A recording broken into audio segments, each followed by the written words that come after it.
A person wearing an olive-colored shirt and a tan wide-brimmed hat with a dark band stands indoors, smiling slightly while looking to the side. They appear to be about to speak. Well, good afternoon, everyone. Welcome to the 10 Mini Voices Core Discovery 2. I encourage you folks to come on in and join us. We're just about to get started with the program, so you're right on time.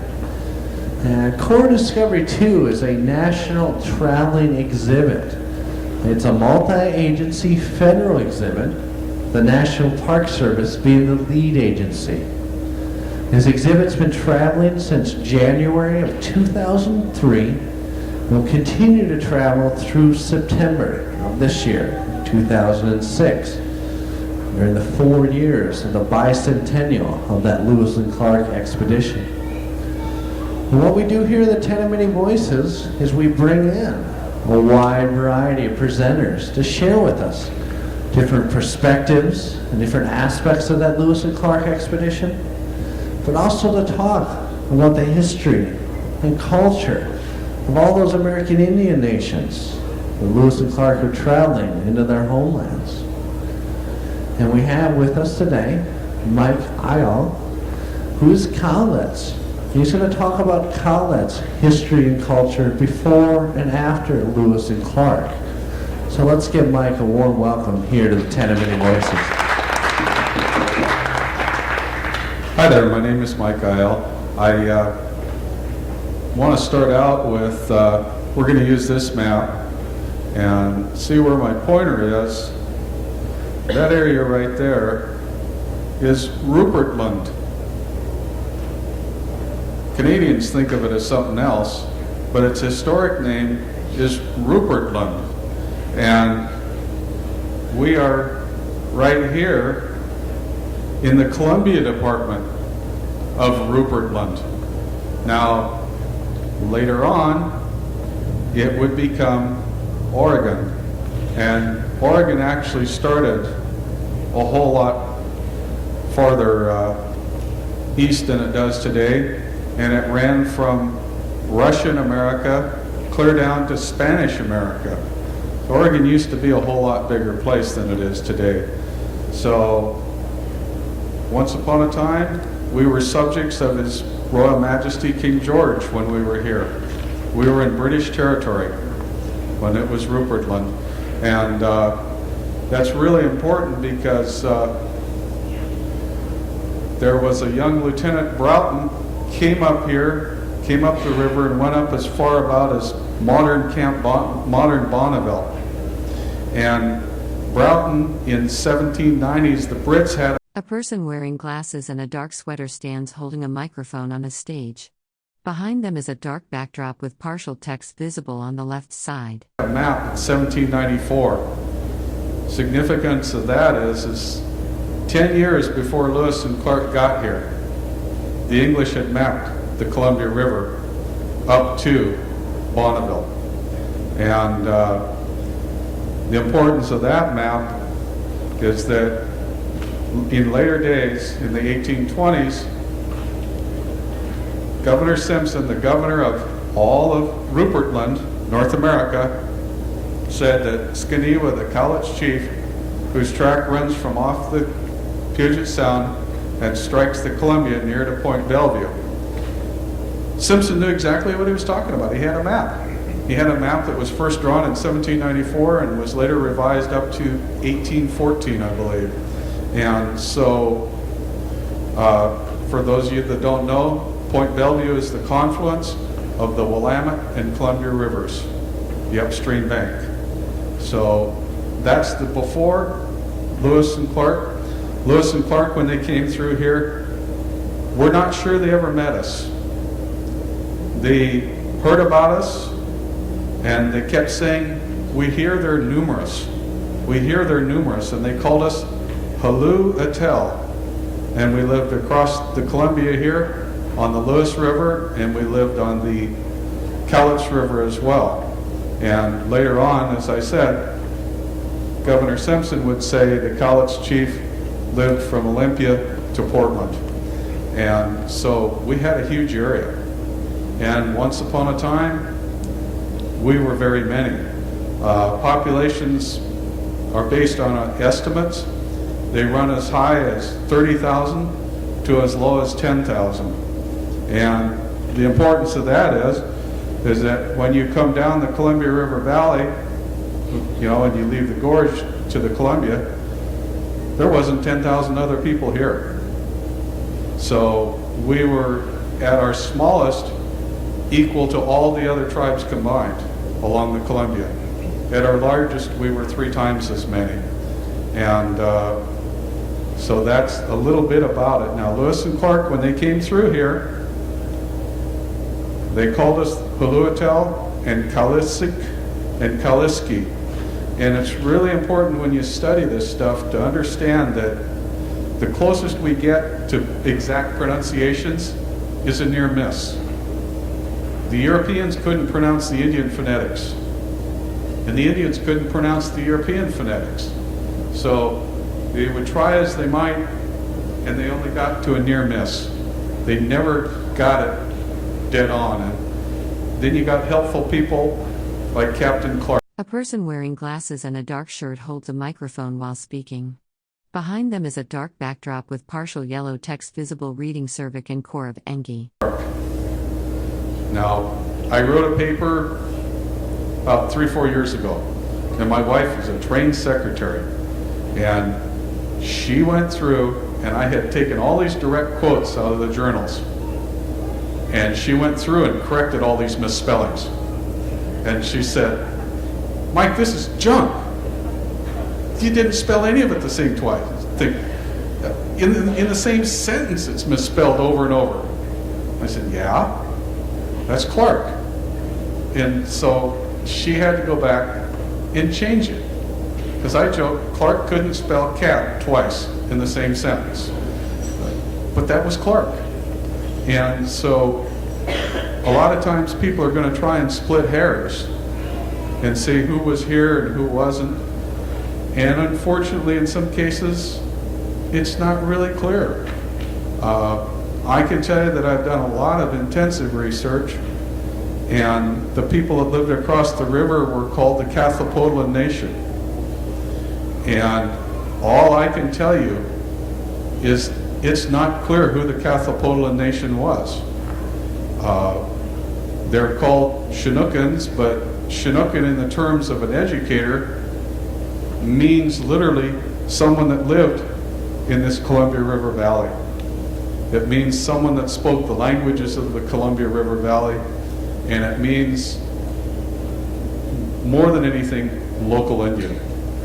And when you try and find what was the language of the people of Cathopodelan, you can't find that. You can't find how many people were there. It's gone. You can't find where they went. You can find later on that the Cowlitz people lived in the plank houses at Cathopodelan. We know that our traditions here in the Columbia Valley were that you could not marry inside your village.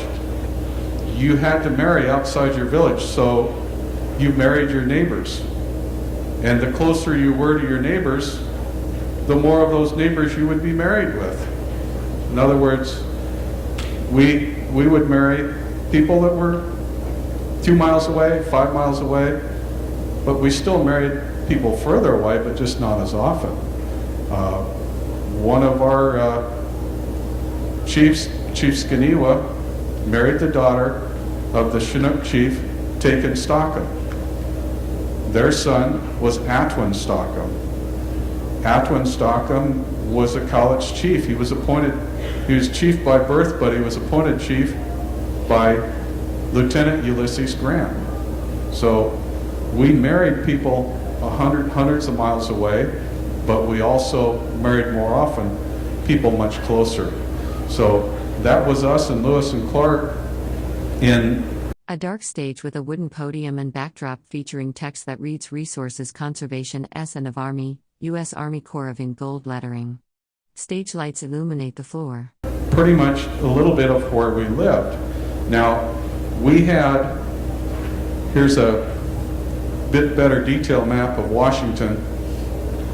You start on the Cascade Crest and you go down Skookumchuck drainage, which today is in modern Centralia, Washington, and then it would go out here to Raymond, and then down the Willapa Hills to modern Stella, and then back up the Columbia River to the origin again on the Cascade Crest. It's a pretty big area. And it's only this last few weeks that I've actually got to the point to where I can take it out of the speculation stage. I believe the Cowlitz were a closed society. I don't. A wooden display case on the left contains documents and a small portrait. On the right, a black panel displays partial text in white capital letters referencing Department of Agriculture, Forest Service, Department of Education, Bureau of Indian Affairs and Reclamation. I think that it was kind of unique in the Northwest. Strangers were allowed in on trade routes. They weren't allowed off the trade routes.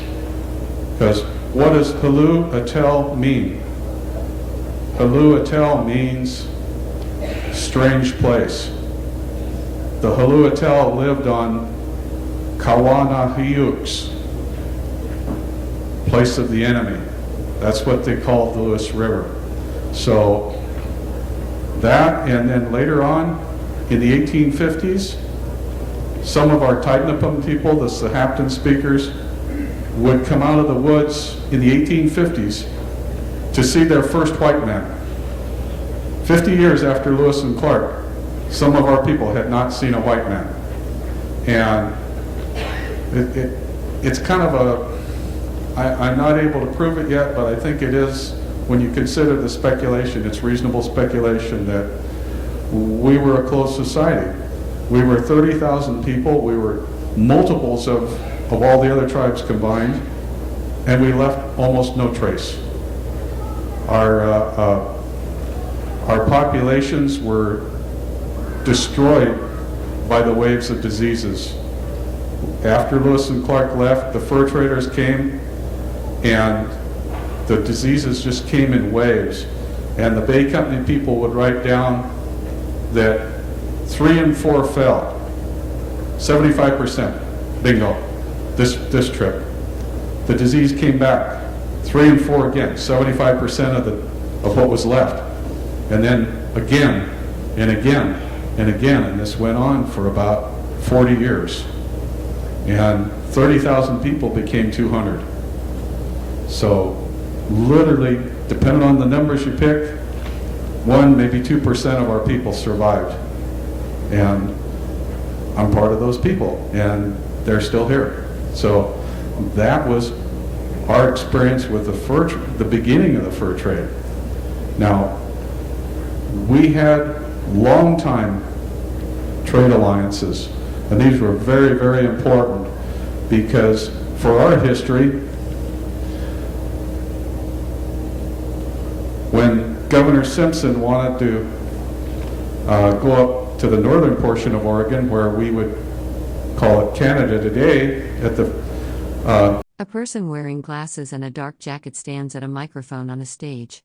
Behind them is a display panel showing L and C at the top and various circular images and historical artifacts or maps below. Audience members sit in the foreground. Fort Langley on the Fraser River, he took an influential man up there to help establish a trading post. He took the Cowlitz chief, Skanewa. The Skanewa was still a man of influence that far away from home. And that's written up in the Morrig McLaughlin's Fort Langley journals. As I speak, I'm not going to give you footnotes, but I will try and give you interesting books to look into and to read about the Cowlitz. Another really good book is Dr. Vern Ray's Cowlitz Handbook, written in 1966. And Dr. Ray is really important to us because it's his work that helped get us recognized. And Dr. Ray is credited with founding the School of Anthropology at University of Washington. So he's a very important guy to us. But that shows how the trade. Now, remember, Simpson controlled all of this, all of Rupert Land. And What we got from Canada in trade was the dentalum shell from northern Vancouver Island up in here. Now that dentalum shell came down the inner corridor, down the Puget Sound, up the Columbia, and when you go to South Dakota, in the Sioux Museum in Chamberlain, South Dakota, there are spiral flute dentalum that come from the only one place in the world, Queen Charlotte and Nootka, up on the northern end of Vancouver Island. And those shells came down that trade corridor through Fort Vancouver, before it was Vancouver, and up the Columbia and out to the rest of the world.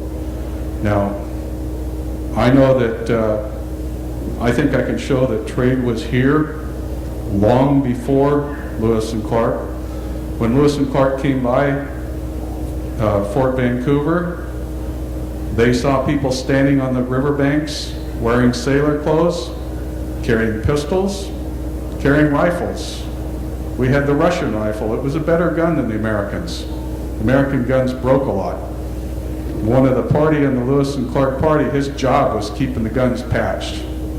Well, here we had better guns. What did we trade to get that stuff? Well, we had our dentalum shells, and we had something else. We had a couple of really important items. We had camas that grows on prairies, and it's not widely known now, but it's being well documented that the Indians were doing prescribed burns long before Lewis and Clark got here. When you see a prairie anywhere around here, A person wearing glasses and a dark shirt holds a microphone while speaking. They stand on a stage with a piano visible in the background and text partially visible at the bottom of the frame. it is probably not a natural landform. The prairies, most of this place, are signs of human occupants. So, and I actually, because I work on a lot of environmental issues, I point out that trees in the mountain meadows are an encroaching species, because the tribal people went up there and burned the trees. They burned it almost every 2-3 years, and so that the berry crops would stay good. And one of the things that happens is when there's a burn down in the prairies, the camas regenerates real quickly.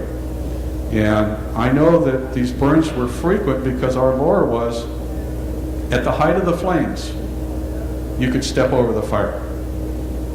You didn't have to outrun the fire, because they burned so often, you could just step over it. It wasn't an issue. And there's another really good book. It's by a guy by the name of James Swan. It's called The Northwest Coast.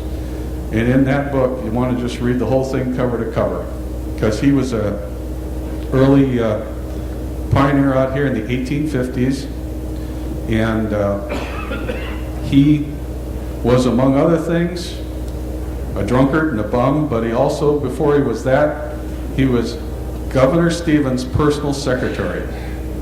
So if you want an insider's view of the Stevens Treaty Councils, what happened behind the scenes, travel with James Swan and Michael T. Simmons and the Indian agent Lansford, the agent,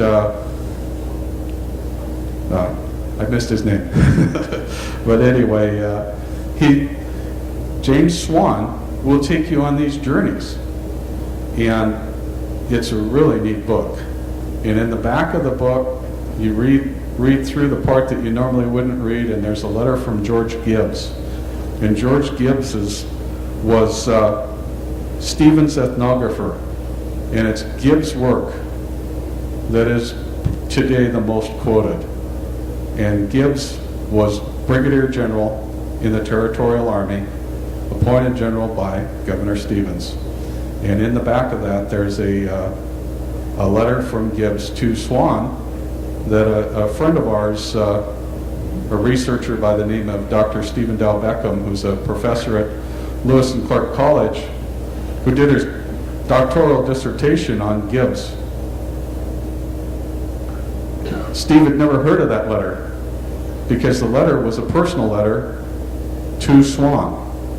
So it's not in the National Archives, but you can see it in the back of the book. And it talks about... A person wearing glasses and a dark shirt holds a microphone while speaking. They are positioned on a stage with a piano visible in the background. Why the war, the Indians went to war, why, who lived where, all of that is in that book. It's a really neat source. So now I've got to get back on to what did we eat and what did we trade? We traded camas, and we traded something even more valuable. We traded wapato. Wapato is a little bulb-like fruit, vegetable, and its only place it grows is out of the Columbia River Valley, just as it comes out of the gorge, and downstream to a point where the water gets too salty and it's too tidal, about Wakayakum. Wapato doesn't grow much farther than that. And people would trade anything for wapato. It was a really desired food. The other thing we had to trade, we traded salmon, we traded smelt, and what did we get? Well, we would trade with the people that lived on the coast, and we would get clams and oysters from the coast. So we could trade them wapato, we could trade them camas, we could trade them salmon, and we had another unique food source that was again from the Columbia Valley, really just from the gorge down to about Wakayakum. For some reason nobody else processed it upstream or downstream, and that was the pounded salmon. Now Lewis and Clark bought pounded salmon, and what was pounded salmon? Well, you take smoked and dried salmon and you process it another step further, and they pound it and put it into bricks. And these were fairly large bricks. Some of them would weigh as much as 90 pounds. And I'm still chasing down the stuff on this one. It's my belief that it's spring now, so this time of year would be when we would make our pounded salmon. Last year's leftover smoked salmon would become this year's pounded salmon, and it was your emergency food supply. If something failed, if the weather changed, if the salmon run was small, if the smelt run was small, if you had bad luck hunting, you could go get that pounded salmon. And Lewis and Clark bought that pounded salmon. They bought smelt, they bought salmon, they bought elk, they bought all of that from us. And it's kind of interesting. Today we think that in the old days communications weren't that good. Well, when A person wearing glasses and a dark shirt speaks into a microphone on a small stage. Text at the bottom reads "Can see an RMY, U.S. arm with partial text visible on the left side." Lewis and Clark would hit the falls, the tribal people were on the banks there ready to watch the show. Because you saw the canoes out there. There's a writer by the name of Rex Zeke. And Rex Zeke really drilled it. He hit the nail on the head to describe the Lewis and Clark canoe. Called them Fred Flintstone boats. Out here, the Indians' canoes were the Formula One race cars of canoes. The canoes were so finely built, Lewis and Clark said the sunlight would shine through them. Some of these canoes would haul 40 men. The other thing they would haul, and I had to read this about 3 or 4 times before I got to where I could accept it. The Bay Company would order horses from the Cowlitz because we had more horses than any people in the area. And so when they were building Fort George, which today is Astoria, they went up to Wakayakum and they talked to the Cowlitz chief and ordered 2 horses. The Cowlitz chief said, okay. So he puts an order in, our version of UPS. They put 2 horses in canoes and brought them down the Columbia River to Wakayakum. You can only imagine a canoe with a horse going by, okay? really good canoeman, really good boatman, and one really tame horse. So then they get the horse to Wakayakum, they put him back in the canoe, and these two horses go across the Columbia River to Fort George, where the horses stand patiently, harnesses are made for them, and within the week of placing the order, the horses are working as draft animals building Fort George. And that's canoes. We had both fast and light canoes. We had 40-man war canoes, where there's a story about the Cowlitz getting in a battle with this one chief, and before the morning was out, we had 400 men there. It was a small party originally. There was only 100 guys. They were going hunting up the Willamette River. The fur trader Alexander Henry said the Cowlitz were gathered on the banks of the Columbia to go hunting up the Willamette for the summer, as they usually do. And interestingly enough, the guy we were fighting, he had a tiny little village nearby, and he's the only one that had guns. We didn't have guns, we had bows, because we were hunting. Guns are for war. And combat. A person wearing glasses and a dark shirt holds a microphone while speaking. Behind them is a wooden podium with text visible reading sources: see Army, U.S. and other partial words on a dark background. That out here was unique. When we would have a war, they would stand back at maximum range and fire their bows and arrows, and after a while someone might be hurt. And then they would call a truce and they would discuss it. Has honor been satisfied? If so, the guilty parties would make their apologies, make gifts. The war's over. We had one-man wars. Sometimes, there might not even be a single fatality in the war. Well, this poor chief that's shooting at the Cowlitz, he's the only one in the battle with guns. But he can't shoot the Cowlitz because they outnumber him. I think his tribe, that village, was like 70 people. He's picking on 30,000 all at once with 70. So he has to shoot near them and not hurt them. Anyway, at the end of the day, they were able to sit down and talk it over, and no one was hurt. And the chief with the guns was able to buy back one of his slaves who was taken in combat, and the war was over. But that was our wars. We had unique, different wars. Culture was really strong here. There was no consideration that you could just go stand in the face of a chief. Or, today we have this idea of civil dissent, didn't exist. Culture, the binds of culture were so strong, the thought wouldn't have come up to you. So now I've got to talk about, I talked about a little bit about what we ate, where we lived, and I touched a little bit on what happened to us. The diseases came through, but our survivors were traveling all over. My own great-grandfather was a missionary and the head of the Indian Shaker Church. His name was Mowich Man, but he was also called Lyall Wahawa, Lewis Yowalich, Yolachin, and Lyall. Lyall went to a Swamala ceremony in Central Oregon and Washington, and he went back, reported that ceremony.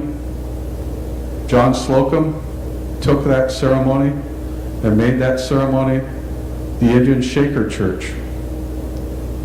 The Indian Shaker Church. Then they returned back to Eastern Oregon, and a Paiute by the name. A person in glasses and a dark shirt holds a microphone, speaking at what appears to be an indoor presentation. Text visible on a screen behind them reads Vivation Cervic and RMY Core of ENG and Artman of the Second. Wovoka attended that ceremony in Eastern Oregon. That Paiute took that ceremony to Sioux country, not in here, And that shaker ceremony morphed and became the ghost dance religion. And that's in Mooney's book, The Ghost Dance Religion in Sitting Bull. So we Cowlitz actually had a tiny little touch in Sitting Bull's life from Western Washington up here in the Northwest.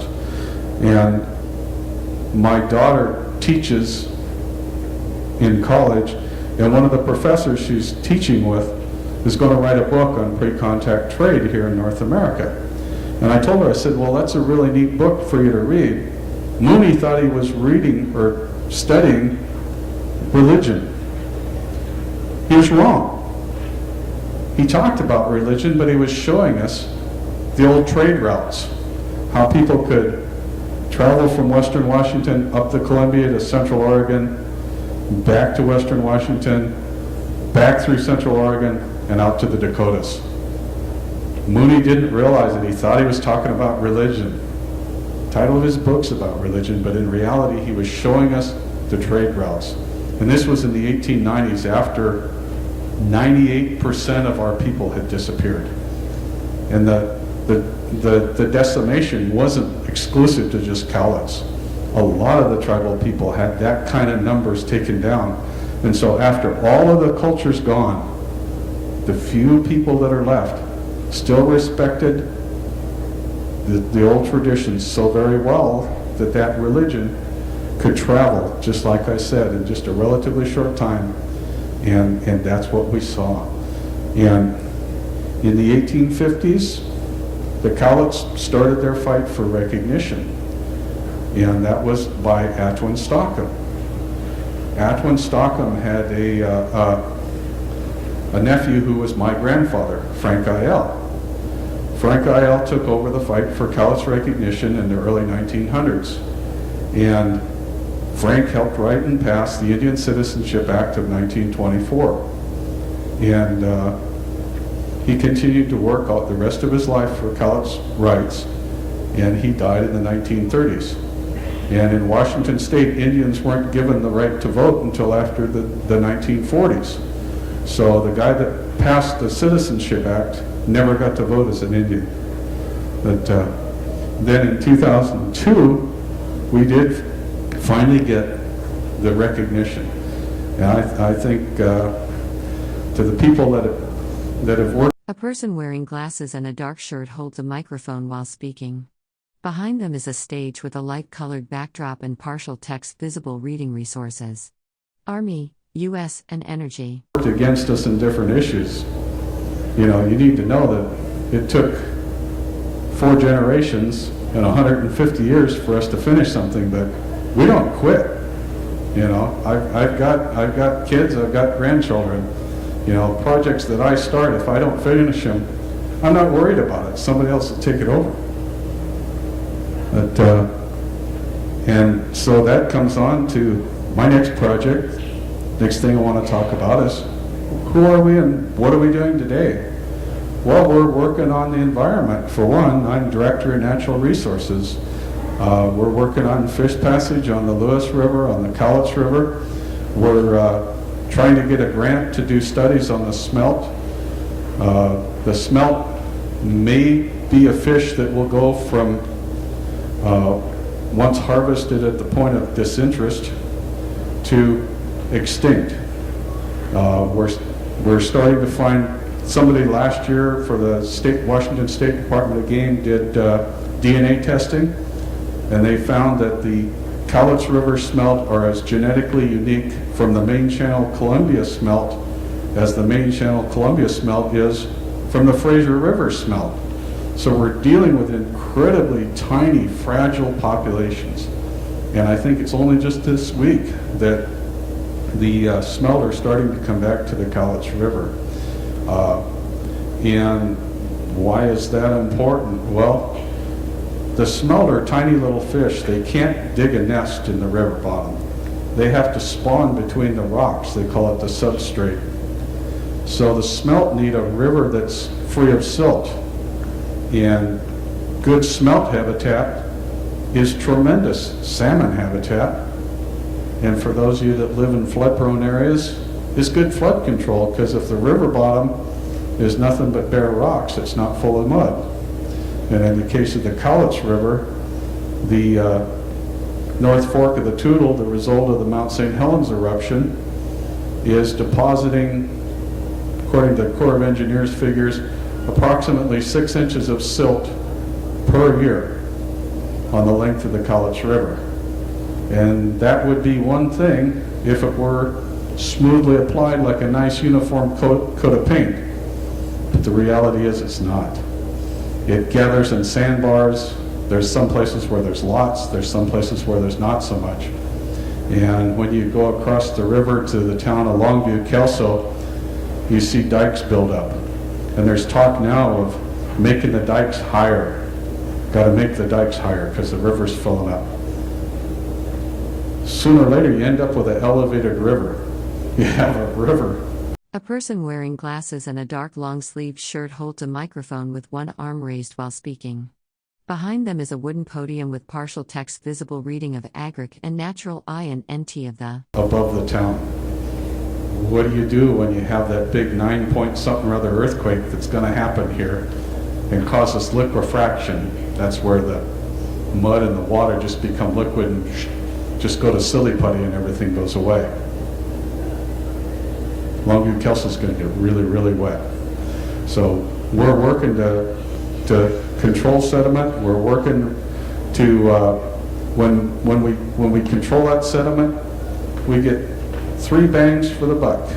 We get smelt, we'll get salmon, and we get flood control. That's some of what we're doing. We're working on habitat protection for salmon, for elk, for deer. We're working to establish health care for our people because we used to live in such a huge area. Our tiny remnant population, we're only 3,500 today, is scattered all over northern Oregon and western Washington. So, for instance, at our senior nutrition centers, they're open to the neighbors. When you go to Toledo, if you're over 60, you go in on the days that we have senior nutrition, you can eat for free. You don't have to be a tribal member. Some days, a lot of the people that eat there are just neighbors. Our Indian healthcare centers, because we don't have enough people, are open to any Indian people. We're actually working on one healthcare center where when we get the proper paperwork, it will probably be open to all low-income people. Those are things that we're doing, and so that's where we were, that's where we are, and that's where we're going. So with that, if anybody has any questions, I'd be happy to answer it. Yes? I got 2 questions.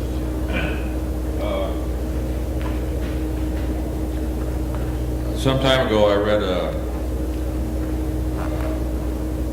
diary of a lady that came over the trail, and she said that when somebody got sick, the neighbors all went over to visit and let them know they were concerned, hoping to make them feel better, and they didn't know then that that's how disease got spread around. When they went to visit a sick person, then they were inoculated also. Did the Indians do the same thing? Would that account for the Indians' decimations? In part, probably, because the medicine man. A person in a dark navy shirt holds a microphone while standing at a podium on a small stage. Text on the podium reads U.S. Army Corps Management and Fish and Wildlife. Would come and pray over the sick person, but also there was an American captain that just about made this part of Canada forever, a captain by the name of Demis, that said that he had released the contagion. He told the people, if you don't behave, I'll release it again. And then another trader at Fort George, Duncan McDougall, made the same threat. We've turned this disease loose on you, and if you don't behave, we'll turn the disease loose again. We know that the Brits back back east in the colonial area intentionally distributed contaminated blankets. Here, was it intentionally done? I don't know. I know that they took credit for it, even if they didn't do it. So, yeah, the other thing is that these are diseases that we had no immunity to at all. One of them was malaria. They think that the malaria mosquitoes came over in the water casks of the ships, and the ships would put in the South America and the different areas around the world to pick up fresh water. And they think that that's where malaria come from. And malaria came up here, and it was called intermittent fever. And there was a really neat guy by the name of Ptolemy, Dr. Ptolemy of the Bay Company. And he figured out a way to take a tree bark and make quinine. Because I had figured it all out. I had it all thought out because I'm descended from, Cowlitz chief Skanewa. And I knew that the sons and daughters of chiefs intermarried other sons and daughters of chiefs.